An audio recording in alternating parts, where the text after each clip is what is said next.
Hi there, hello, my name's Lines, it's great to see you.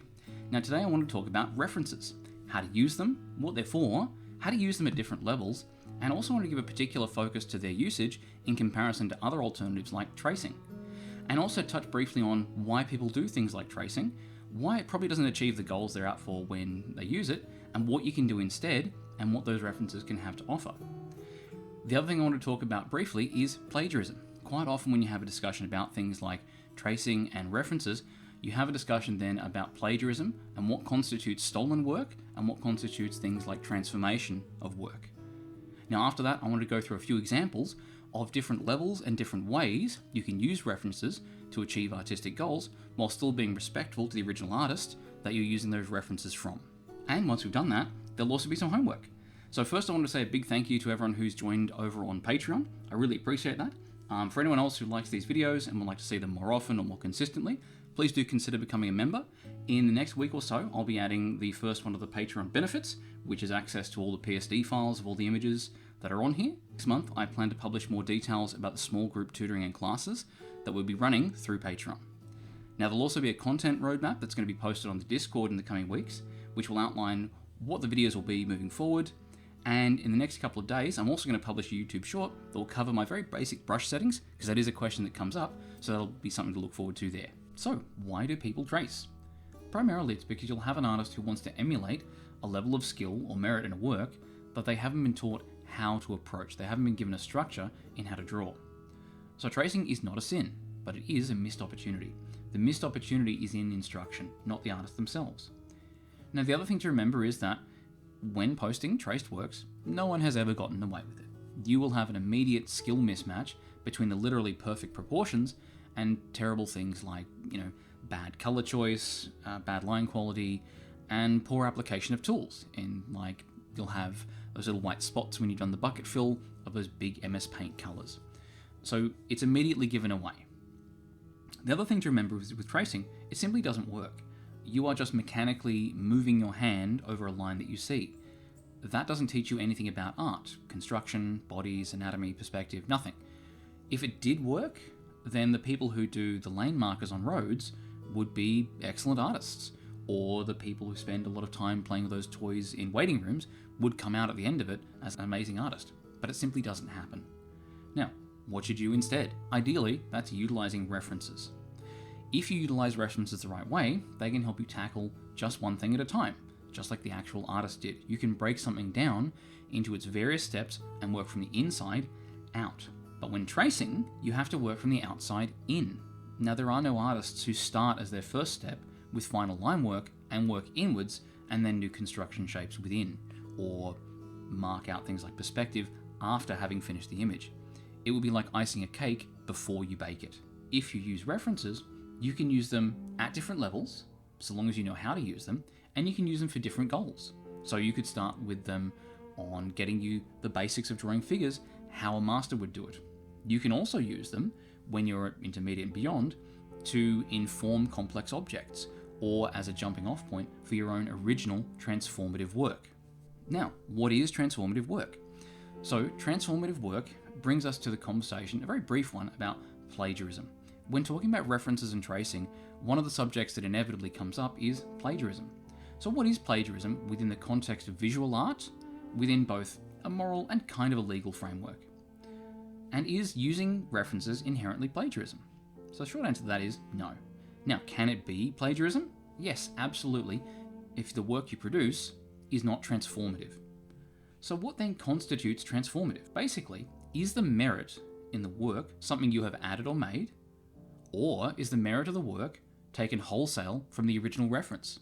If the merit in the work is taken wholesale from the original reference, for instance, if you made a study of a particular iconic page of a comic or a movie, or if all the merit in the work you have made was present in the original and you have not added any merit, you have not transformed the image you produced, then if you put that out as your own work, or for instance sell it, that would be plagiarism, because your work is not transformative.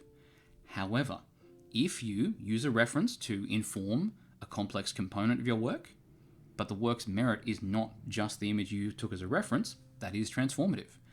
If you use a reference as a jumping off point, but you add merit to it that was not present in the original work, then you have transformed it.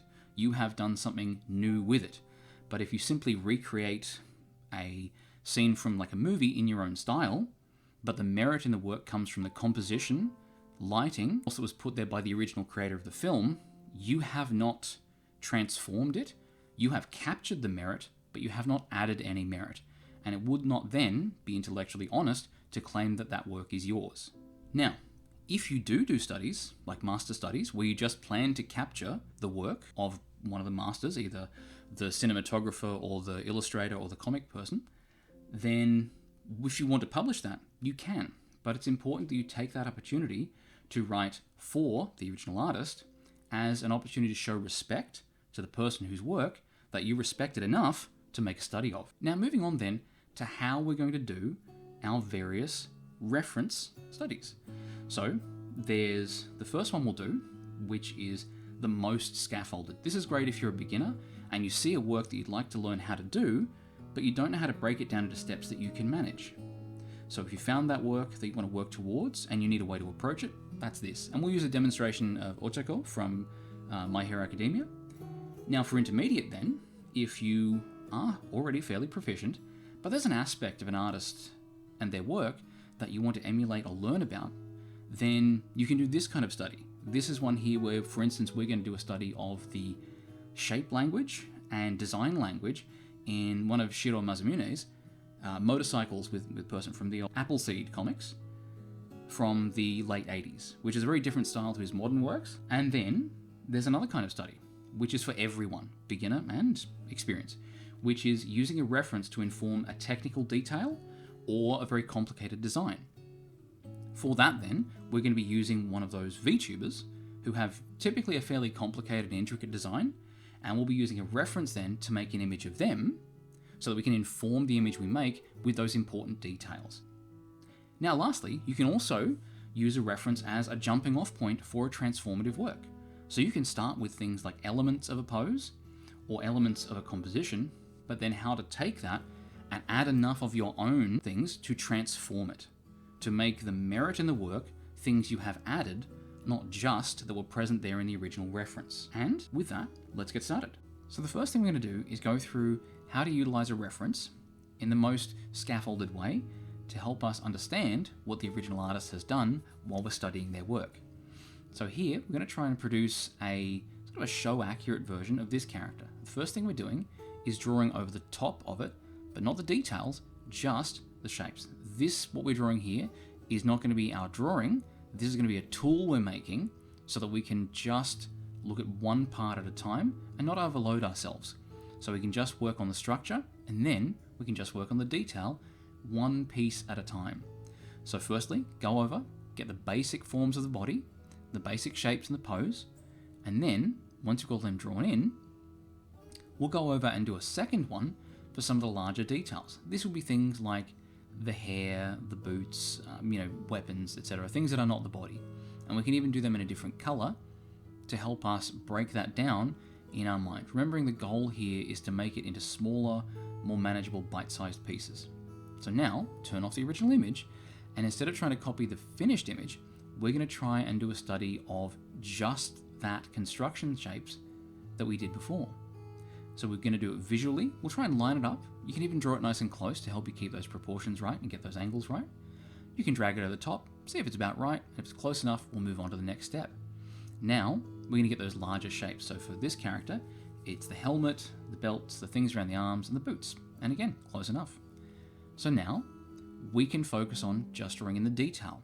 We've got the shapes scaffolded in, so we don't have to worry about getting the overall shapes right. We can just focus on and drill down on that detail. And so we can add things like the detail of the hair, the buttons, the clothing, and the rest of it without having to be too concerned with getting the overall proportions right, because we've already done them in a previous step. We're breaking it down into smaller and more manageable pieces.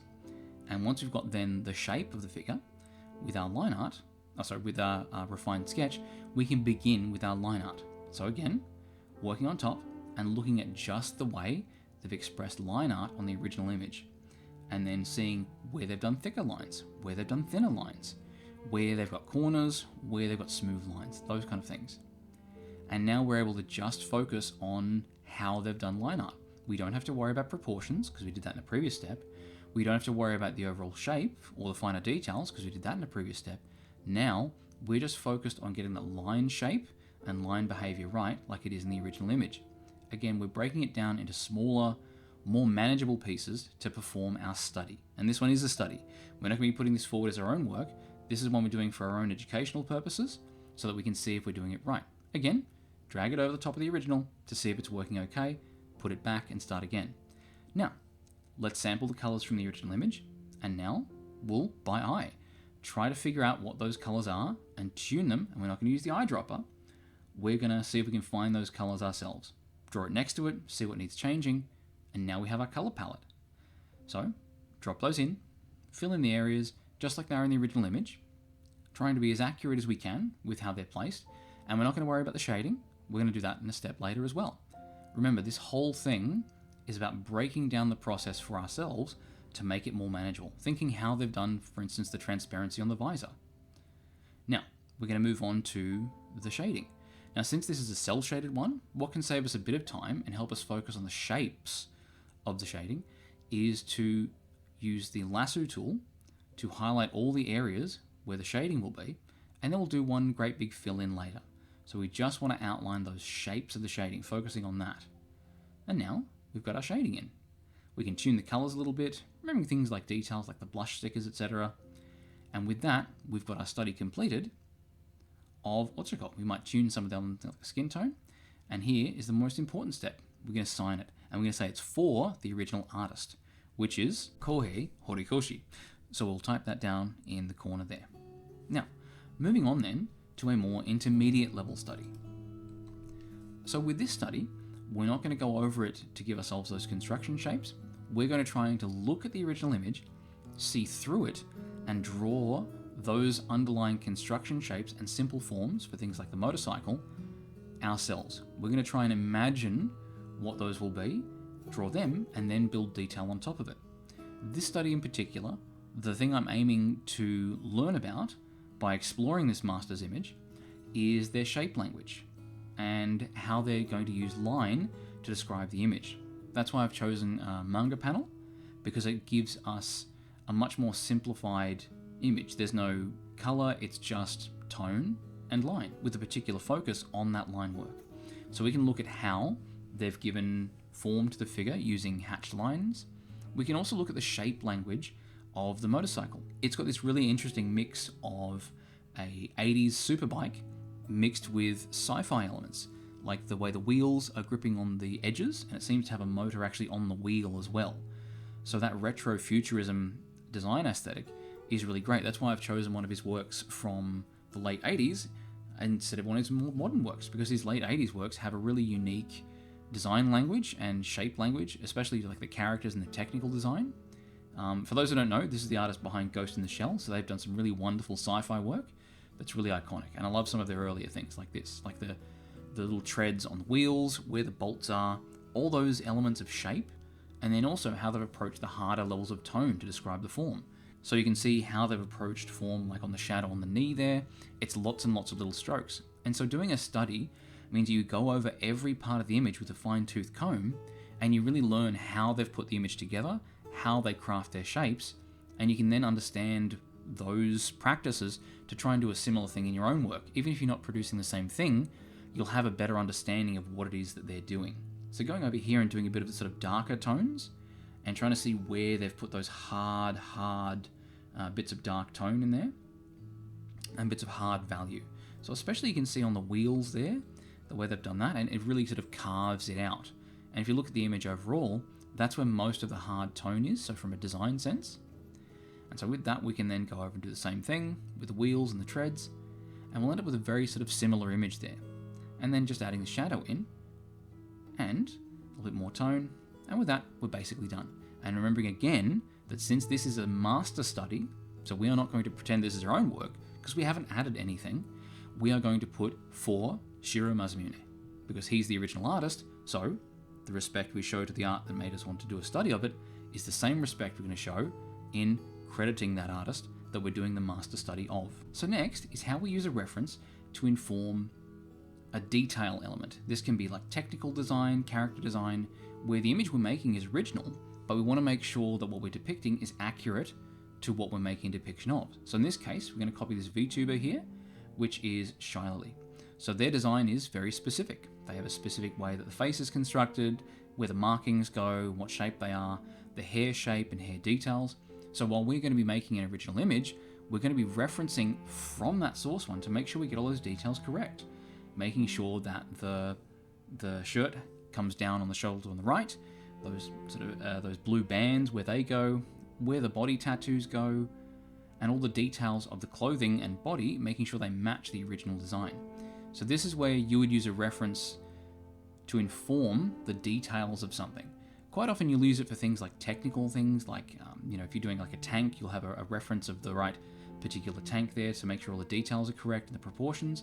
Or for characters like these that have fairly complex character designs, like your VTubers or your MiHoYo characters that have a lot of detail in them that really defines what they are, that you need to then capture if you want to get it right. And so here, once we've got the basic sketch in, we can go in with our line art and keeping that reference in mind for getting all those details in, like how to break up the hair into the dark sections and the light sections, where to put the tail, that kind of thing. And now, going over and checking the reference again to make sure there's no details we missed. That was the one where we noticed that the leg straps had been missing. And now, just like a standard illustration, since we know we've got all the pieces in place, we don't need the reference for this bit, because this is just the mechanical, adding a bit of extra line weight. So we'll add those in there, and you can see I've colored the line art a more bright color, so I can see where I haven't had it add that line weight. So make sure I don't miss any bits. And now, once I've got most of them in place, we can move on to doing the colors once they're done. So we'll turn all that dark, and now we're looking at the reference to try and figure out what those colors are.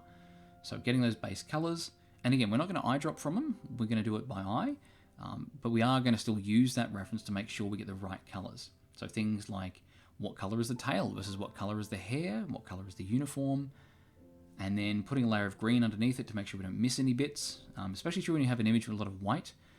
You can have bits that look like they're colored in white, but they're actually just not colored.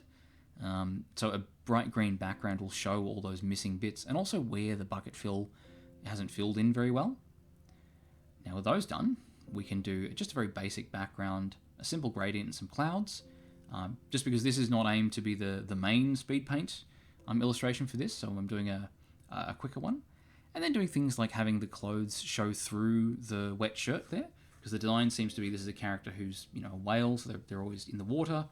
So that means that their outfit is always wet, so you'll see parts of it through. The easy way to do that is just, of course, go over the top of your flats layer and just draw something there on top, and it'll look like you'll be seeing it through.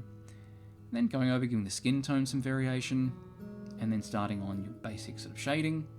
Again, we'll be doing a very straightforward approach to this one, so we won't be going too in-depth with it, but getting the basic shadows in. It's outdoors, so it's lit from above, so we're going to expect a lot of sort of hard shadows and not a lot of soft shadow edges.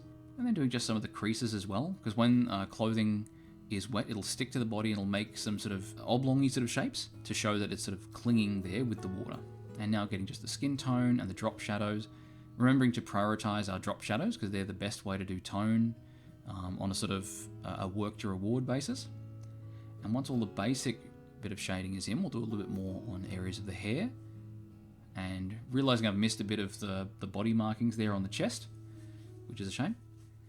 And smoothing out some of that shading, starting some of the shading on the hair as well, and using the lasso tool just to really get that nice sort of quick shading in, just because it's a much easier way to do regions of shading, or at least much faster, and you can just sort of feather it afterwards. And now we're going to do the subsurface scattering, because it's in full sun, so you would expect a very strong light to get in under the skin and scatter around and come out with a bit of red. And now we'll just add a rim sort of shine, because we do have a fair amount of light in the scene, so we want very much a light focus rather than shading focused image. And the shines on the skin, again, using the lasso tool to get the basic shapes in, then smoothing them out. And then adding that extra bit of tone there for the eyes, because they're sort of purple and blue together, and getting the shine on top. And then going over and doing a layer of what is sort of an atmospheric perspective, and then the post-processing. Now, if you're interested in the post-processing, I do have a separate video about that one on the channel, so pop over and have a look at that. And here, just doing a few effects to give it more of a daylight glow, and we're done. Now, this one we don't need to sign as being for the original artist, because we are the original artist. We won't claim, of course, we've designed the character, but we can definitely claim that we made the image. So moving on now to the main illustration, we're going to take the reference of this lady in the sort of cotton top and heels against a wall, and we're going to try and use that as our jumping off point for an original illustration.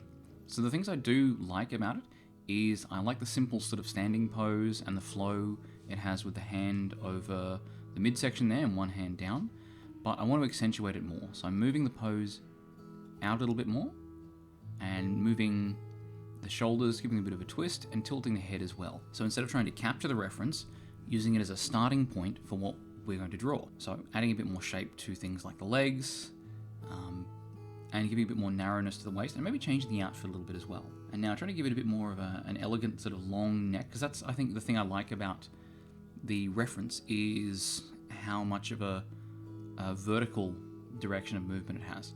And I'm going to simplify the hair into more sort of larger shapes, just because I like the flow of the image, but the original image of the hair is a bit sort of frizzy, and I'd like to work it into more of a smooth set of curls. And now with that, I'm just going to move some of the pieces around, because I took a bit of a break to come back, and just broadening the shoulders and tuning some of the features in.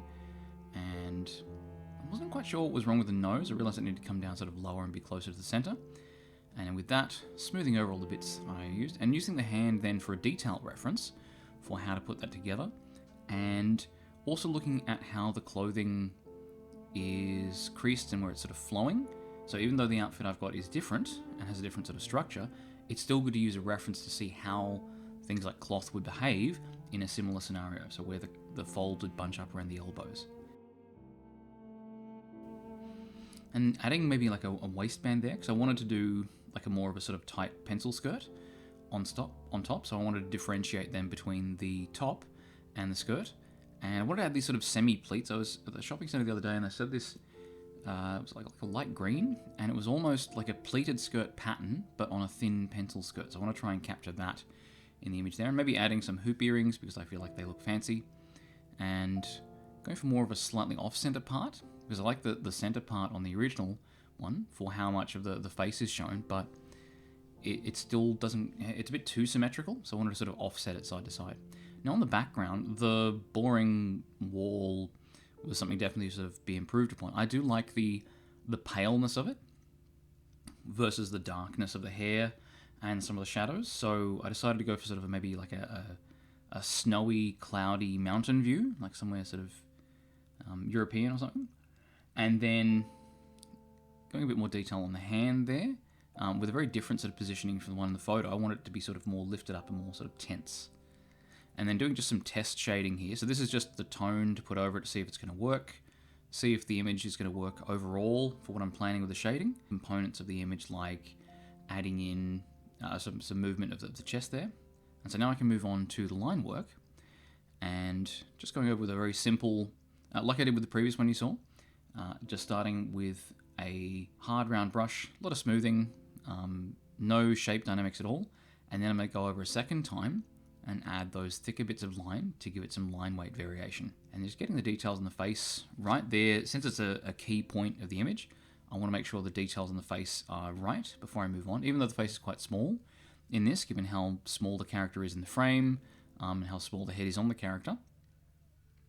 And just getting the detail of the clothing in, and I'm going to skip a lot of detail on the hand, just because I want it to be a more sort of softer feel. So I'm going to try and shape it later with shading rather than doing line art for all the fingers, because I don't want it to pull too much detail away. One of the things you'll notice is you can control where the viewer is going to engage with the piece by how much detail, and specifically if you have line work, you can control the detail really well by deciding what parts you're going to show shape and edge with shading instead of showing shape and edge with line art. And with that, just doing a little like a guardrail thing, like if we're in the mountains, we're thinking like an observing viewing platform. Whether I'll include those line art bits in the final background, I don't know. Now, adding a little bit of thickness again, this is how I do line weight variation. So for me, what works really well is to break larger jobs into smaller, more manageable jobs. So I don't worry about line weighting when I'm doing my inking. I do a separate pass just for line weighting so that I can just focus on one thing at a time. I'm not terribly smart individual, so I have to scaffold things for myself and make them easier to manage. So this is one of the things I do where I break my line art into multiple steps so I can only tackle a little bit at a time so I don't get overloaded. And then just some detail on the eyes there. Merging the original line art with the line weighting. And now just dropping in some colors. So I'll start with the skin tone, which again, whenever you're dropping like a light color over the top of white, it'll look really dark. And then also giving a bit more darkness to the leggings or pantyhose, whatever they are. And then going for more of a sort of cream color for the outfit. But I wanted more of a sort of contrast between the legs and the body, because I wanted them to more pop out of the background, because the paler skin on the white background would sort of mesh a bit, so I wanted a bit more separation there. And now just doing some very basic shade on the background, so throwing a bit of warmer and cooler tones to give it a bit of color variation. The reason I'm not giving it a lot of variation in light and dark is because I don't want it to pull too much attention. So the only real variation I'm giving the background is some small variation in tone, but primarily I'm showing shape with variation in color because I don't want it to pull attention. I want it to be there and set a scene and contextualize the image, but I don't want it to pull attention by having a lot of light and dark contrast. And I'm also going to put, for the highlights on the background, I'm going to do them in a slightly yellow, warm tone, just because I want that, again, that contrast to be mainly color more than tone. So even the white, I'm going to do color contrast, and then just throwing a bit more clouds in between each layer. I've set the background up sort of like a series of cardboard cutouts, so I can put clouds, behind in between them, and then just a nice simple gradient for the background sky. And with that, I can then add the ground she's standing on, and I want a sort of icy, like a concrete, like a something you wouldn't want to drive over. And maybe some cracks as well.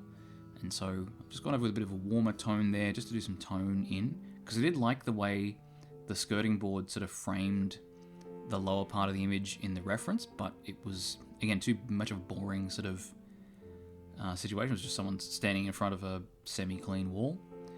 And so with this, adding a bit of reflection there, it doesn't have to be too complicated, but just enough color that's not present in the ground itself, so that'll make it look like a reflection. I'm just going over and doing the shading. So this is a shading layer that's informed by the flats. If you're interested in how I get the shading layer to base how dark it is on the flats it goes over, instead of just being as dark as the color I'm shading with, that's in the post-processing video, which you can grab from the channel there. And now just going over and doing the skin tone here, so I'll do mainly hard shading, but for areas of skin like the chest here, I wanted to have a bit more sort of soft shading to show that tone and pull a bit of focus, because it's, it's a nice place to have focus on. And then once that's shaded in, I'll have a bit of go at blending some of that, so it's not too much of a hard shape. And then going over and shading the hair with the lasso tool. So I'll select the area with the lasso tool, put the smoothing up on the lasso tool so the lines come out nice and smooth. And then once I've done that, I go over with a very soft airbrush over the top to lay the tone down. This lets me do a lot of tone areas very clean and very quickly, and then I can just feather the edges to make it look more of an organic paint job there. And just fixing up a bit more of the tone on the chest there to get that get that right, and then some drop shadow from the hair. It's important with an image like this that the focus should be on getting the dropped shadows correct more than anything else, just because they're most of how the shape is going to be communicated. You can see there one of the best bits of shape is around the head and neck, where the chin really lifts out from the neck because of that hard shadow there. So it's important to take any opportunity you can to drop some hard shadows on this to really separate those parts out. So large areas with no shadow, but then also some areas with nice hard shadow, and that'll give you contrast and rhythm to get that shape into your image. And then just darkening one of the arms there to sort of pull it back to give it a bit of a slight tilt of rotation in the shoulders.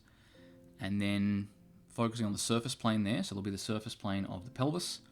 So I'm darkening that and smoothing it out. and then working details on top of it. So I wanted to, like I said, break it down so it's simpler for myself. So I started with the surface plane of the pelvis and abdomen, and then once I've done that, I then go over and disturb that surface by adding creases for the fabric and deleting some out and adding some in for the seams of the stitching, like the pattern there along the skirt.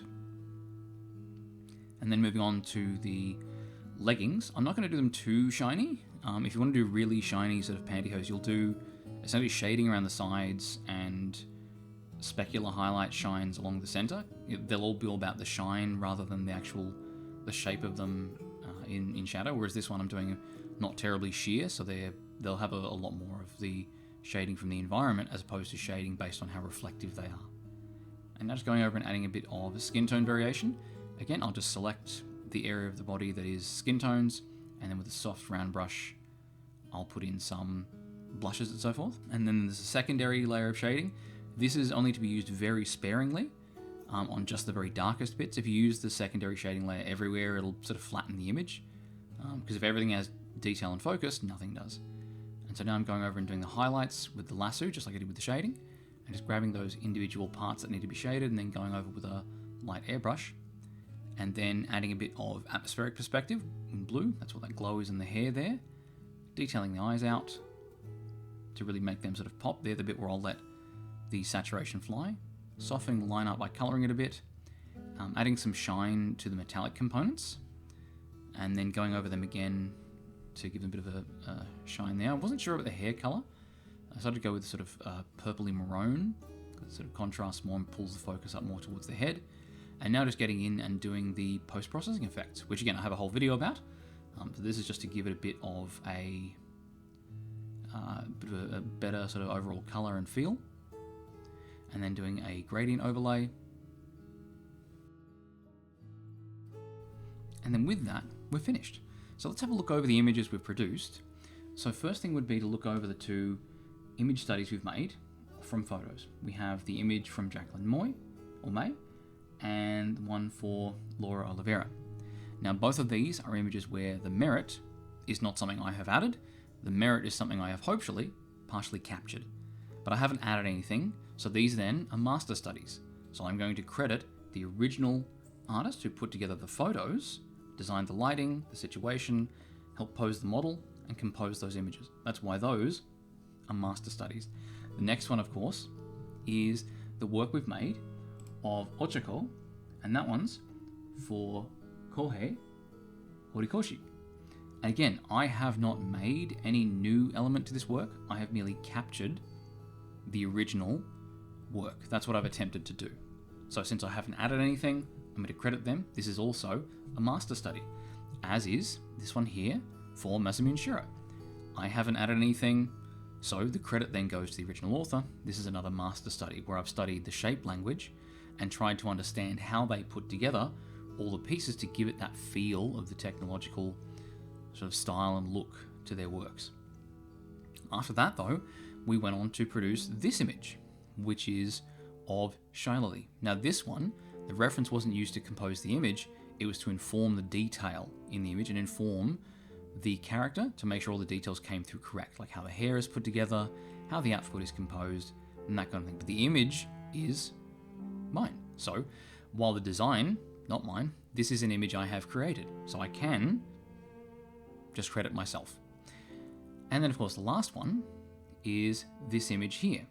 Now we've started with a photograph as well, and this photograph is from the photographer Andrea Yurko. But you can see we've used that as a jumping off point. The work we've created is transformative. So we've got a similar pose and a similar idea of pale colours on the character with an overall pale background, but we've taken it and made the merit of the work something we've added or introduced, as opposed to simply capturing the merit of the original work. So that one's not a study. That one's mine, and I'll sign that with my name. And with that, we're done. So hopefully that was helpful. We've gone over how to do an informed study, so you can learn from masters that you may not have access to because they're either too expensive to hire or they're no longer with us, as well as how to use references in other ways to inform your work, either in detail or, like I said before, as a jumping off point for your own transformative work. Now from here, don't forget we have homework. So I've put together a homework sheet where you can do a work from a reference. So either the scaffolded way, where you can draw over the original and use that as your basis, or you can just do a more intermediate reference, or do a reference where you use the detail in an object to do your own original drawing. So use a reference from one to the other, and once you've done that, pop over to the Discord, post it there, share it with other students. I go through every week and go through all the homework and do feedback on them all. At least I do so far, while the numbers are still within the 4 figures. And if you like this video and would like to see more like it, consider becoming a member on our Patreon. To those who already have, I really do appreciate it. And I'll hopefully have the Patreon rewards of the PSD files for all the images through these videos available there for the final ones used in the speed paints. And with that, we're done. Thank you very much for watching through, and you have a good day. Cheers. Bye.